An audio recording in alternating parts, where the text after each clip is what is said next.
नमस्कार, स्वागत है आपका खबर उत्तराखंड में और मैं हूं आपके साथ दुर्गेश पांडे। समान नागरिक संहिता को लेकर उत्तराखंड एक कदम और आगे बढ़ गया है। समान नागरिक संहिता को लेकर देहरादून में वेबसाइट लॉन्च की गई। समान नागरिक संहिता परीक्षण के लिए गठित विशेषज्ञ समिति की अध्यक्ष और सुप्रीम कोर्ट की पूर्व न्यायाधीश रंजना देसाई ने वेबसाइट लॉन्च की। इस दौरान कमेटी के सदस्य उत्तराखंड के पूर्व मुख्य सचिव शत्रुघ्न सिंह, रिटायर्ड जज प्रमोद कोहली, सामाजिक कार्यकर्ता मनु गैर, दून विश्वविद्यालय की कुलपति सुरेखा डंगवाल मौजूद रहे। समान नागरिक संहिता को लेकर वेबसाइट राजभवन में लॉन्च की गई। वेबसाइट के जरिए लोग कमेटी को अपने सुझाव दे सकते हैं। लोगों से राय लेकर मसौदे को भी वेबसाइट पर ही सार्वजनिक किया जा सकता है। वहीं समान नागरिक संहिता परीक्षण के लिए गठित विशेषज्ञ कमेटी की आज बैठक होगी।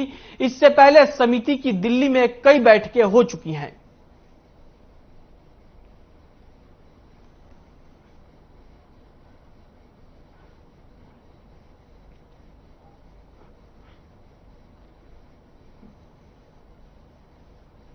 वहीं सीएम पुष्कर सिंह धामी हरिद्वार के दौरे पर रहे, जहां उन्होंने जयराम आश्रम पहुंचकर जयराम आश्रम के पूर्व अध्यक्ष ब्रह्मलीन संत देवेंद्र स्वरूप ब्रह्मचारी की पुण्यतिथि पर उन्हें श्रद्धांजलि दी।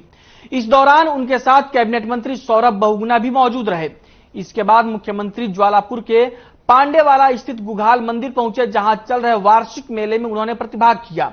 इस दौरान तीर्थ पुरोहितों की संस्था घड़ा पंचायत ने मुख्यमंत्री का स्वागत किया। मीडिया से बातचीत करते हुए मुख्यमंत्री ने देवेंद्र स्वरूप ब्रह्मचारी को श्रद्धांजलि देते हुए कहा कि उन्होंने शिक्षा, स्वास्थ्य और समाज सेवा के क्षेत्र में कई संस्थान स्थापित किए हैं। हम भी उनसे आगे प्रेरणा लेकर आगे बढ़ रहे हैं।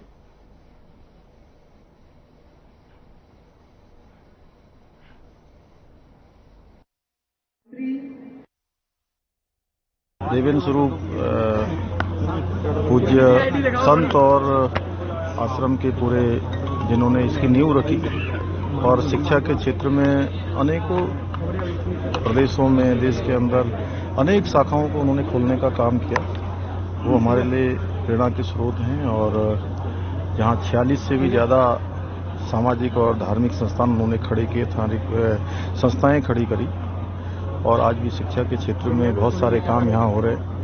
आज उनके इस श्रद्धांजलि दिवस पर हम लोगों ने यह भी संकल्प लिया है कि हम आध्यात्मिक क्षेत्र में, सांस्कृतिक क्षेत्र में और धार्मिक पर्यटन के क्षेत्र में और शिक्षा के क्षेत्र में हम लोग एक हब के रूप में आगे जाने जाए। आज मेरे गुरु जी की 18वीं पुण्यतिथि है। पूज्य गुरुदेव श्री देवेंद्र ब्रह्मचारी जी ने अपने समय काल में 60 साल वो ऋषिकेश और हरिद्वार, कुरुक्षेत्र, दिल्ली विभिन्न संस्थाओं में रहकर के समाज की सेवा की। उन्होंने शिक्षा, चिकित्सा, गौशाला, संस्कृत भाषा, संस्कृति के संस्कार के लिए उन्होंने 70 साल गद्दी पर रहकर के समाज की सेवा की।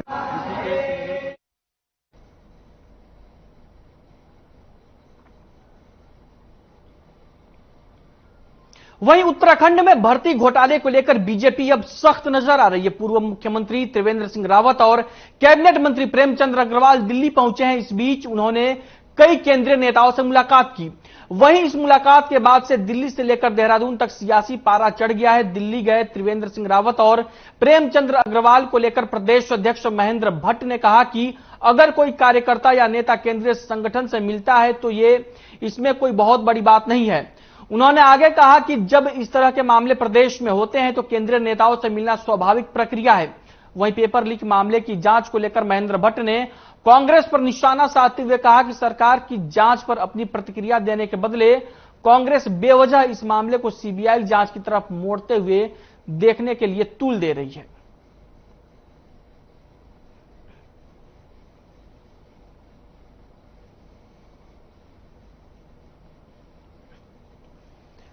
प्रदेश में भर्ती घोटाले को लेकर बीजेपी संगठन अब सख्त होता नजर आ रहा है। इसी के मामले को लेकर पूर्व मुख्यमंत्री त्रिवेंद्र सिंह रावत और कैबिनेट मंत्री प्रेमचंद अग्रवाल दिल्ली पहुंचे हैं और इसको लेकर उन्होंने कई केंद्रीय नेताओं से मुलाकात भी की है।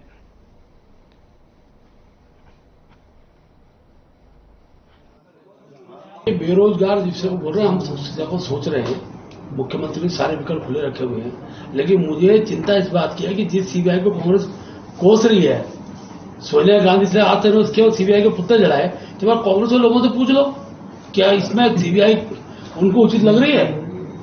आखिरकार एक एसआईटी जांच कर रही है, उसके परिणाम आ रहे हैं, उन परिणामों को सुझाव देने के बजाय आप चीजों को घुमाना चाहते हैं, उसको राजनीतिक मुद्दा बनाना चाहते हैं। ये पहली बार प्रदेश के मुख्यमंत्री जी ने नजीर पेश की है। केवल चर्चाएं होती थी, दिखता कुछ नहीं था। आज चर्चाओं का पोस्टमार्टम हो रहा है और लोग पकड़े जा रहे हैं और नजीर बनेगी भविष्य के अंदर, और उत्तराखंड के युवाओं को एक विश्वास पैदा होगा कि जितनी भी अब सर्विस नियुक्तियों के संदर्भ में जो भी परीक्षाएं निकली होंगी वो पारदर्शी होंगी, उसके लिए रास्ते बन रहे। वहीं प्रदेश में हो रहे बैकडोर भर्ती और पेपर लीक मामले को लेकर बीजेपी के केंद्रीय संगठन ने संज्ञान लिया है और कैबिनेट मंत्री प्रेमचंद अग्रवाल को दिल्ली तलब किया है। इस दौरान पूर्व मुख्यमंत्री त्रिवेंद्र सिंह रावत भी दिल्ली में मौजूद रहे। हालांकि इस मुद्दे पर बीजेपी के प्रदेश उपाध्यक्ष देवेंद्र भसीन ने कहा कि किसी भी तरह के भ्रष्टाचार को प्रदेश में बर्दाश्त नहीं किया जाएगा और दोषी पाए जाने पर कार्रवाई निश्चित है। उन्होंने आगे कहा कि केंद्रीय नेताओं से मिलना एक आम प्रक्रिया है, लेकिन प्रदेश में भ्रष्टाचार किसी भी कीमत पर बर्दाश्त नहीं किया जाएगा।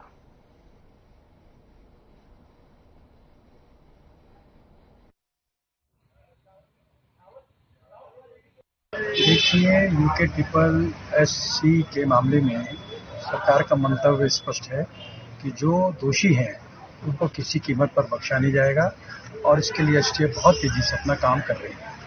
इसके अलावा माननीय मुख्यमंत्री जी ने ये भी कहा था अगर आवश्यकता हुई तो अन्य विकल्प भी हमारे सामने खुले हैं। तो कुल सरकार की मंशा ये है कि इस पूरे घोटाले का पर्दाफाश हो और साथ ही जो दोषी हैं उनको गिरफ्त में लेकर के कड़ी से कड़ी सजा दिलाई जा सके। वही खबर देहरादून से है, जहां प्रदेश में हो रहे पेपर लीक और मामले बैकडोर से भर्ती को लेकर बीजेपी के केंद्रीय संगठन ने संज्ञान लिया है और प्रेमचंद्र अग्रवाल को दिल्ली तलब किया है। इसके साथ ही पूर्व मुख्यमंत्री त्रिवेंद्र सिंह रावत भी दिल्ली में मौजूद रहे। इस मुद्दे पर बीजेपी प्रवक्ता सुरेश जोशी ने कहा कि सीएम स्पष्ट रूप से कह चुके हैं कि किसी भी तरह के भ्रष्टाचार को प्रदेश में बर्दाश्त नहीं किया जाएगा, चाहे वो नेता हो या कार्यकर्ता। अगर कोई दोषी पाया जाता है तो उस पर कार्रवाई की जाएगी। साथ ही उन्होंने कहा कि केंद्रीय नेताओं से मिलना एक आम प्रक्रिया है।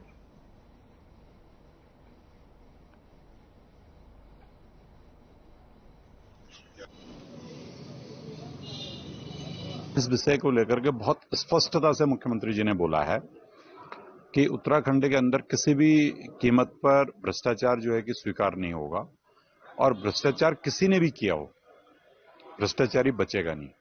और वो जो एक्शन मुख्यमंत्री जी ने लिया वो सबके सामने है कि 34-35 लोग गिरफ्तार हो चुके हैं और अभी भी जो लोग देश से बाहर भी हैं उनको भी देश में लाने का प्रयास हो रहा है। सीरियसली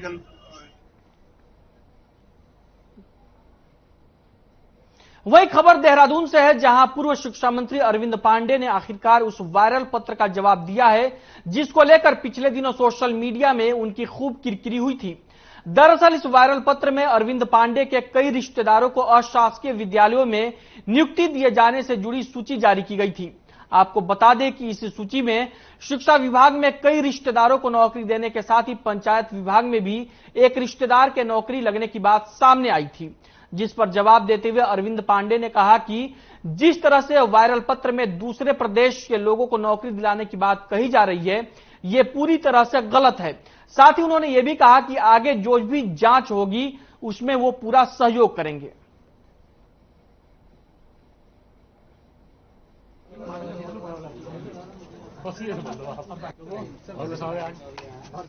देश का नियम कानून बना है, उसमें कोई व्यक्ति बैठ के नियमों कानूनों की अनदेखी करके अपने पराये के भेदभाव से काम करे, बृहद पैमाने पर इसकी जांच होनी चाहिए।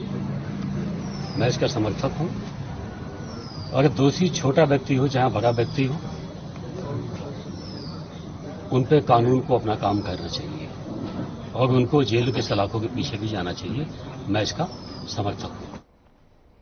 वहीं कांग्रेस की भारत जोड़ो यात्रा की शुरुआत के मौके पर हल्द्वानी में महानगर कांग्रेस कमेटी ने सर्वधर्म प्रार्थना सभा का आयोजन किया। इस आयोजन में हल्द्वानी से कांग्रेस विधायक सुमित हृदयेश और अनेक कांग्रेसी कार्यकर्ता मौजूद रहे।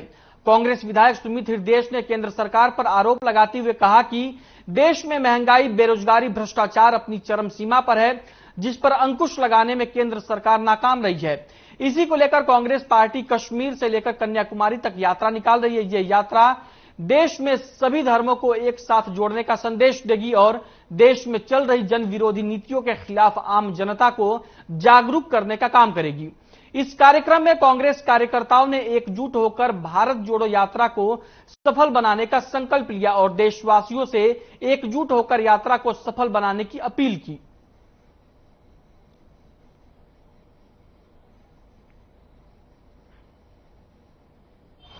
देखिए, जिस प्रकार से राजनीति इस समय भारतीय जनता पार्टी कर रही है इस देश को बांटने की, धार्मिक उन्माद फैला के मात्र देश की गद्दी पर विराजमान है, उसके विपरीत कांग्रेस पार्टी इस भारत को दोबारा समाज को जोड़ने का कार्य कर रही है। और हमारे नेता राहुल गांधी जी ने एक बहुत बड़ा निश्चय लिया है, दृढ़ निश्चय करा है। इतनी बड़ी यात्रा 3500 किलोमीटर की निकलेगी, तो आज उसी के संदर्भ में सर्वधर्म समभाव प्रार्थना सभा प्रदेश कांग्रेस कमेटी ने सुनिश्चित करी थी।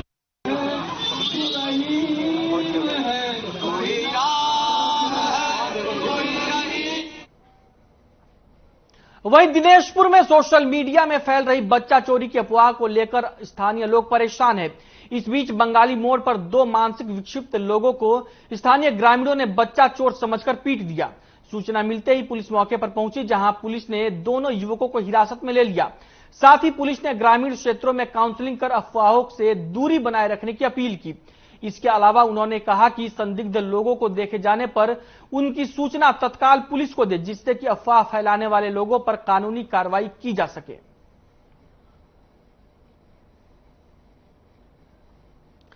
खबर दिनेशपुर से है, जहां पर बच्चा चोरी के मामले को लेकर अफवाह फैल रहा है, जिससे लोगों में काफी दहशत देखने को मिल रही है। इसी को लेकर लोगों ने 2 लोगों के साथ मारपीट की और जिसके बाद पुलिस मौके पर पहुंची और दोनों को पुलिस ने गिरफ्तार किया। इसके साथ ही पुलिस ने लोगों से अपील की कि अगर मामले में कोई भी संदिग्ध दिखे तो तुरंत पुलिस को सूचना दी जाए, ताकि पुलिस इस तरीके के मामलों में अफवाह फैलने से रोक सके।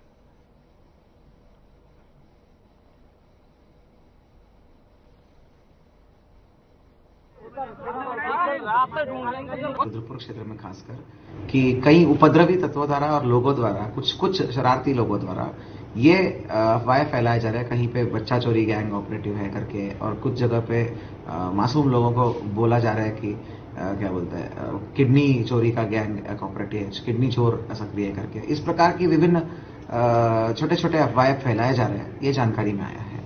ये बिल्कुल बेबुनियाद है, ये बिल्कुल ही तत्वों से परे है। ठीक है, ऐसा कोई भी तरह का चीज है नहीं। और मैं आग्रह और अपील भी करना चाहता हूं कि जो लोग ऐसा झूठे और अफवाहें फैला के समाज में ये सब रूमर्स फैलाते हैं, इनके विरुद्ध जो है कठोर कार्रवाई की जाएगी। हम एफआईआर रजिस्टर करेंगे और ऐसे झूठी तथ्यों के आधार पर रूमर्स फैलाने के संबंध में सुसंगत धाराओं में एफआईआर। वहीं रुड़की में पठानपुरा में रहने वाले रईस आलम ने किसी जहरीले पदार्थ का सेवन कर लिया। रईस की हालत बिगड़ने पर परिजन उसे लेकर गंभीर हालत में रुड़की के सिविल अस्पताल पहुंचे, जहां पर रईस की हालत को गंभीर देखते हुए डॉक्टरों ने उसे हायर सेंटर रेफर कर दिया, लेकिन रईस ने अस्पताल ले जाते समय दम तोड़ दिया। सूचना पर पहुंची पुलिस ने शव को कब्जे में ले लिया और पोस्टमार्टम के लिए भेज दिया और मामले की जांच जारी है।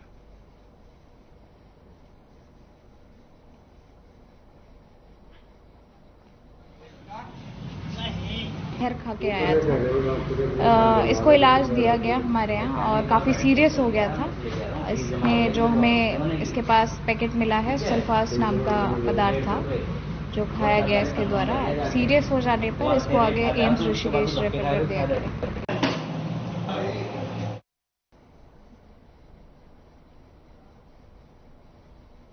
वहीं लालकुआ रेलवे बाजार वार्ड नंबर 6 में उस समय हड़कंप मच गया जब हाई टेंशन लाइन की चपेट में आकर 9 लोग गंभीर रूप से घायल हो गए। टेंट लगाने के दौरान लोहे की पाइप हाई टेंशन लाइन से जाकर टकरा गई, जिससे 2 युवक गंभीर रूप से झुलस गए। सभी घायलों को इलाज के लिए अस्पताल में भर्ती कराया गया।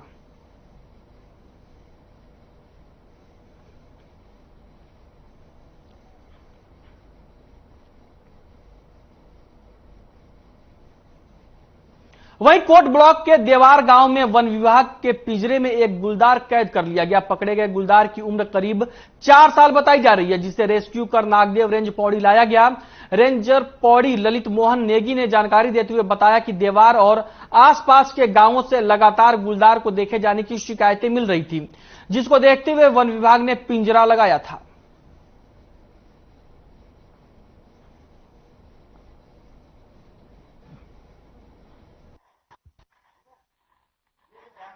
लगातार सूचनाएं मिल रही थी कि इधर कोट से तुमचो में दीवार गांव और बलोड़ी गांव लवाली और उसमें मतलब दोनों में जो है इसका जो है आतंक बना हुआ था और इस संबंध में जो है इन्होंने पिंजरा लगाने की मांग की थी। इसके अनुसार पिंजरा लगाया गया और ये कल रात को 1:30 बजे जो है पिंजरे में आ गया और उसके बाद हमें सूचना मिलती है, हम लोग वहाँ गए और इसको रेस्क्यू करके रेंज ऑफिस में लेके आए।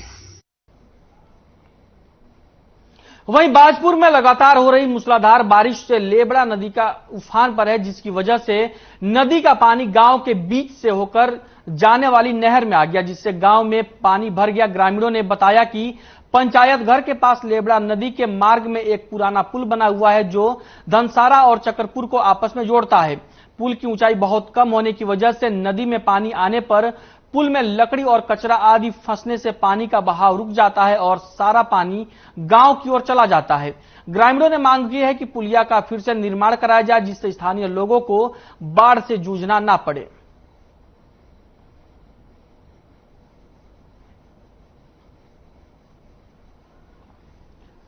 बाजपुर में नदी की पानी लोगों के लिए आफत बन गया है और लेबड़ा नदी उफान पर है और नदी का पानी गांव में घुस गया है, जिसके चलते ग्रामीणों को काफी परेशानियों का सामना करना पड़ रहा है।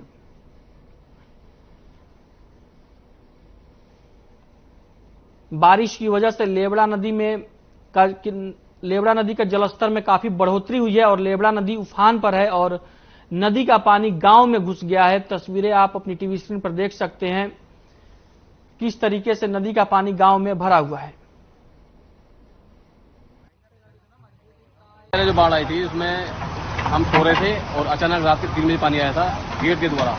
चीज खराब हो गई 20,000 रुपये की, बेड खराब हो गया, दीवान बेड खराब हो गया, खाने पीने का जो सामान था सब खराब हो गया। पूरे मोहल्ले वाले परेशान हैं। प्रशासन बाद में आया था जब नुकसान हो जाता है। आप जेसीबी कम से कम 3 घंटे हमने फोन कर दिया सुबह से अब तक। अब जेसीबी आई है तो पानी कम हुआ है, जिसमें लोगों ने राहत की सांस ली है। हमारे पूरे मोहल्ले के अंदर हर घर में पानी भरा है। इस पुल की वजह से पुल में जो है कबाड़ा फंस गया, जिसकी वजह से जाम लग गया है और सारे मोहल्ले में घरों में बिस्तर और जो नीचे गेहूं वेहूं हमारे मतलब सामान उमाना खाने बनाने की वो सारी चीजें गलत पानी में पानी हुआ है और क्या है।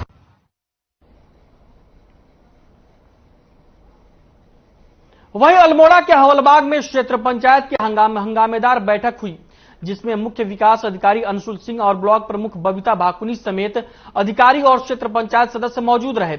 बैठक में पानी, स्वास्थ्य, सड़क समेत ग्रामीण क्षेत्रों के विकास की योजनाओं को लेकर चर्चा की गई, जिसमें सदस्यों ने अधिकारियों से जन समस्याओं को लेकर जवाब मांगा और समाधान के आदेश दिए।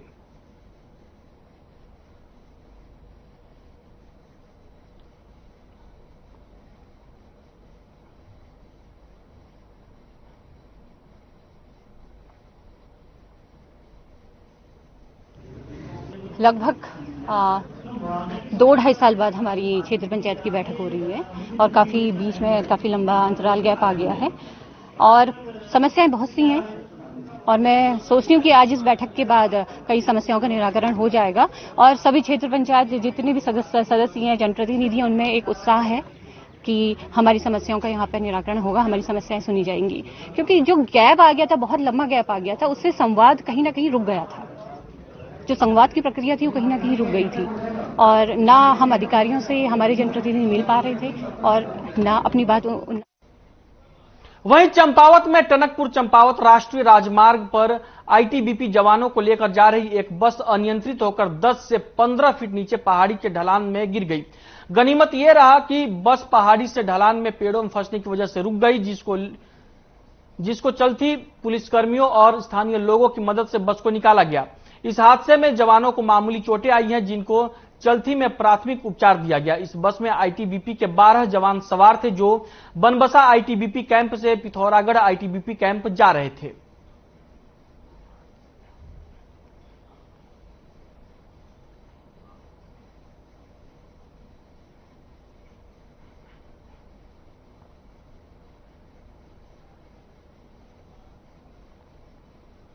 वहीं तीर्थनगरी ऋषिकेश को नशा मुक्त बनाने की दिशा में पुलिस ने एक कदम और आगे बढ़ाते हुए शहर के केमिस्ट, हार्डवेयर और स्टेशनरी के व्यापारियों के साथ बैठक की। इस बैठक में सीओ डीसी ढोंडियाल ने मेडिकल स्टोर संचालकों को निर्देश देते हुए कहा कि किसी भी रूप में नशीली दवाइयां बिना डॉक्टर के पर्चे के किसी को भी न दी जाए।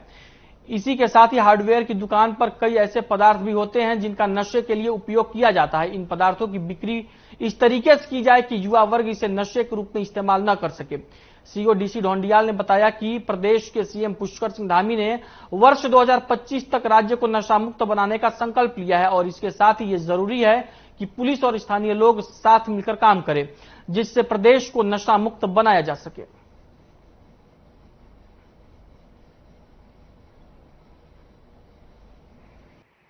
और कैसे कैसे हम इसे रोक सकते हैं, इस नशे की प्रवृत्ति को, उसके संबंध में बताया गया कि आप अपने मेडिकल हॉल में या हार्डवेयर की दुकान में या बुक सेलर की दुकान में जो व्हाइटनर, जो एडेसिव, जो दवाइयाँ लेने के लिए आते हैं और वो उनका उनसे मतलब नहीं होता और आप उसको भली भांति जानते हैं, तो उसको कैसे आप मना करेंगे और कैसे आप उसकी सूचना पुलिस को देंगे।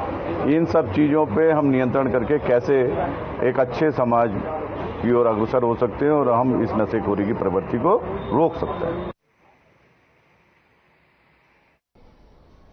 वहीं उत्तराखंड के प्रमुख वन संरक्षक विनोद सिंघल ने वन विभाग के वरिष्ठ अधिकारियों के साथ लाल कुआं के वन अनुसंधान केंद्र का निरीक्षण किया और इसे विश्व की सबसे सर्वश्रेष्ठ औषधीय वाटिका बताते हुए प्रदेश के लोगों से इसका फायदा लेने की अपील की।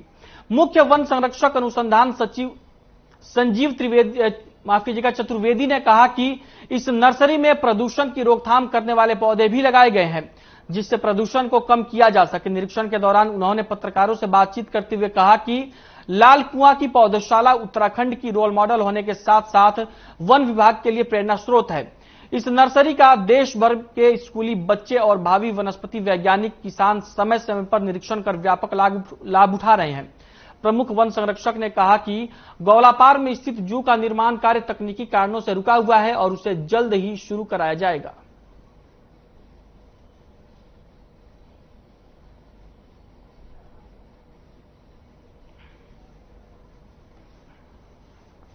में है हम यहाँ पे स्कूल के बच्चों को, और आज हमने ये भी निर्णय लिया है कि जितने भी हमारे फॉरेस्ट के पूरे प्रदेश में जो स्टाफ है, जो भेषज संघ से जुड़े हुए लोग हैं, और उनकी एक्सपोजर विजिट यहाँ पे कराई जाए ताकि उन सबको भी पता चले कि यहाँ पे क्या क्या हो रहा है, क्योंकि बहुत कुछ हो रहा है बट हम अपने स्टाफ और जनता तक भी इसको पहुंचाना है ताकि इसका लाभ ले सकें।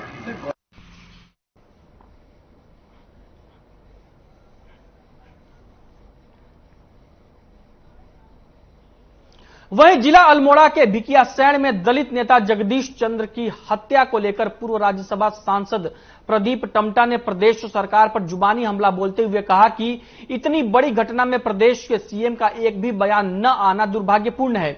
इसी के साथ ही उन्होंने मृतक के परिवार को उचित मुआवजा देने की मांग की और मामले की जांच के लिए फास्ट कोर्ट गठित करने की मांग की।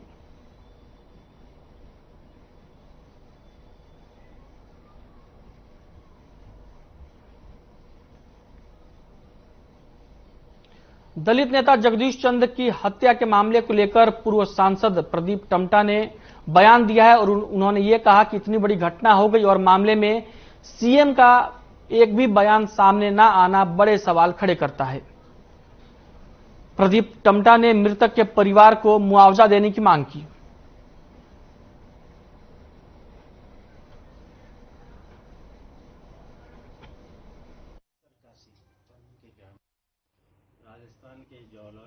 घटना को लेकर एक तो अभी भी मेरी मांग है कि राज्य के मुख्यमंत्री को उत्तराखंड में बढ़ते हुए दलितों की उत्पीड़न की जो घटनाएं बढ़ रही हैं उसका सामूहिक रूप से इनकी घटना की निंदा करनी चाहिए और आज तक उन्होंने इस घटना पर कोई वक्तव्य नहीं दिया है, इसलिए उनको प्रदेश की जनता से और विशेषकर शिल्पकार वर्ग से माफी, दलित वर्ग से माफी भी मांगनी चाहिए। एक राजस्थान के जौलर में खबर उत्तराखंड में फिलहाल के लिए इतना ही। मुझे दीजिए इजाजत और अब बने रहिए हर खबर के साथ।